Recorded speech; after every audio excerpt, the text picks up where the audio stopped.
Welcome, ladies and gents. My name is Curci, and forgive me if I'm not too enthusiastic right here. Like, yeah, Halo 5 came out. I should be really excited. Whoa. This is one of the new installments to one of my favorite franchises of all time. You guys dropped the ball when it came to the narrative. So let's touch on that for a second. Like, what is the thing with Halo 5 that makes me want to put an emphasis on the narrative when I say in a lot of other videos that narrative is not the most important thing? Well, there is a little bit of a fine line here. When your franchise has been known to do a lot with narrative. Halo 1, 2, 3, and 4 did great job with narrative. I even like Halo Reach. So you've demonstrated in the past that this is a game that does put a lot of emphasis on its narrative, where narrative and story and campaign are all part of the experience of a Halo game. And that's what I personally feel that separated Halo from other first-person shooter franchises that exist, such as Battlefield or Call of Duty. Even though Call of Duty has been known to produce really good stories, that is not the reason why people play that game. That is not the reason why I play Call of Duty. Even though I enjoy a lot of their story elements, and let's be honest, Treyarch,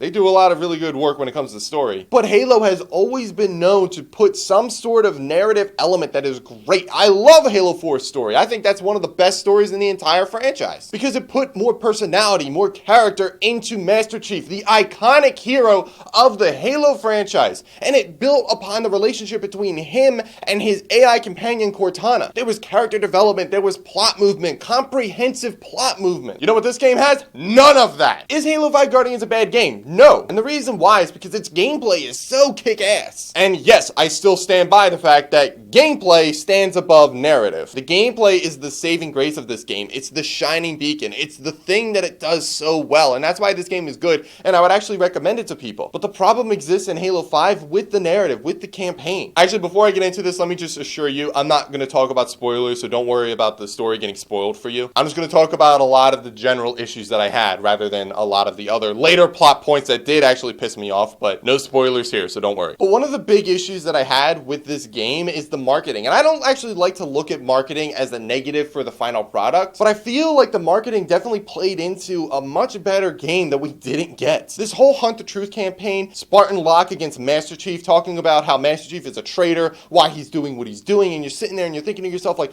I have no idea what Master Chief is doing. I have no idea what Locke thinks he's doing. But this is really intense. It's setting Chief up to be the villain. Like the whole Hunt the Truth audio episodic series that 343 did, which was fantastic, by the way. If you haven't seen it, you can go look it up on SoundCloud, or you can go to iTunes. It's a few episodes, but it's definitely worth a listen. It's fantastic. But basically, the point of the audio series was that it was trying to put more of an emphasis on Oni and how much of a corrupt kind of organization that is. None of that gets brought into the game. It gets touched on, where even Spartan Locke's kind of background is that he used to be an Oni agent. And a lot of characters kind of bring this up, and they're like, oh, well, that's funny coming from you, or something or other. Like, they're giving off the impression that Locke is a guy who lacks integrity. But other than just simply a little throwaway line or a little stab at Locke, it doesn't ever get fully explored. There is no background or some of the things that Locke did being spotlighted. All that Locke is a soldier taking orders. He's all yes sir and this sir and sir. He's a character that lacks depth. He lacks a personality. There's no motivation to be doing what he happens to be doing at whatever given time. But this whole confrontation or this whole rivalry between Locke and Chief, it doesn't get explored at all, really. Yeah, they maybe have some sort of interaction early on in the game, but then it gets breezed over and the rest of the game takes place. What happened to the ads where Chief is standing over Locke, or Locke is standing over Chief, basically saying, you were supposed to be our savior, not our betrayer? None of that gets explored. There's no impact. Those ads were fantastic. I was dying to know what the story was, and there was none of that in this game. But Locke is the star of Halo 5. He really is. And honestly speaking, Chief is in this game 20% of the time. There are 15 missions in this game, 3 of which you play as Master Chief. Are you kidding me? When I pick up a Halo game as a Halo fan, I would love to play as Master Chief. So when I'm told that I'm going to play as Master Chief, or that certain missions I'm going to play as Locke, or maybe it's going to be evenly split, not 80-20. But even Chief himself, when he was on screen, he kind of lacked that personality that he had in Halo 4. He had no connection with any of the characters around him, which is surprising because the characters around him are Blue Team. You have Fred, Linda, and Kelly. This is Chief's family, his closest friends, not just his allies, but his friends. If you don't know who these characters are, you need to read Fall of Reach. And it really goes into depth as to why these 4 characters, Chief included, are some of the closest group of Spartans, and together they make up the best Spartan team in history. In that novel, it basically explains why these characters are so awesome, and we don't get that in the game. There's no interaction. Well, hold on. There is an interaction between Chief and his team. In the first cutscene where you see Chief, he's interacting with them.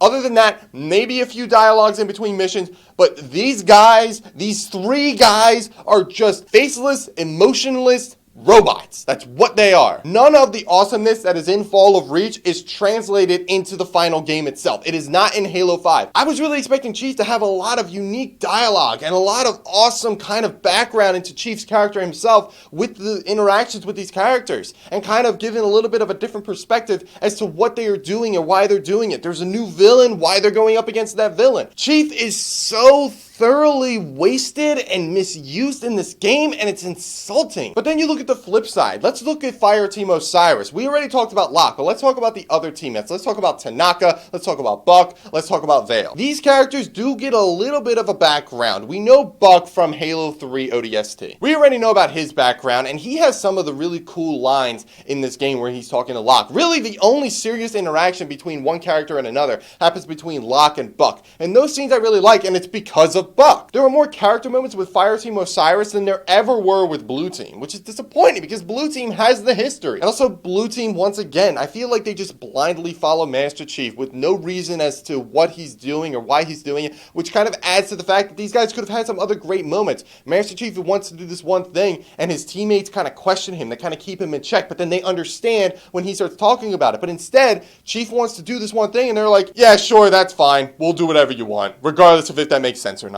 But going back to this Hunt the Truth thing, this confrontation between Master Chief and Spartan Locke, it's just not there. It's completely absent. If you were to look at the campaign in like a vacuum, forget the marketing, forget the extended universe, if you were to just look at it, it would still have a lot of weird kind of ticks about it. Like the continuation from Halo 4 into Halo 5, there were a lot of other unresolved storylines that just either got brushed over or just completely ignored. And even the new villain, while I enjoyed the new villain, the motivations behind that villain were a little kind of wonky. Where like it made sense, sort of. But I mean, like, if you were to take in the marketing and actually make a game that the marketing actually suggested that we were going to get, Master Chief could have been this guy that was going after this one thing, and this one thing was causing the death of a lot of people. Spartan Locke now has this embedded hatred for Chief, disregarding other people's lives for his motives, and then there's this sort of, like, him trying to figure out what Chief's doing. He's looking at things from one perspective, Master Chief is looking at things from another perspective, and by us playing at those two different perspectives, we're getting the whole story. And then finally, at the end of the game, there's this big clash between these two characters that actually really hate each other. This game would have been a lot better if they just fed into this confrontation between Locke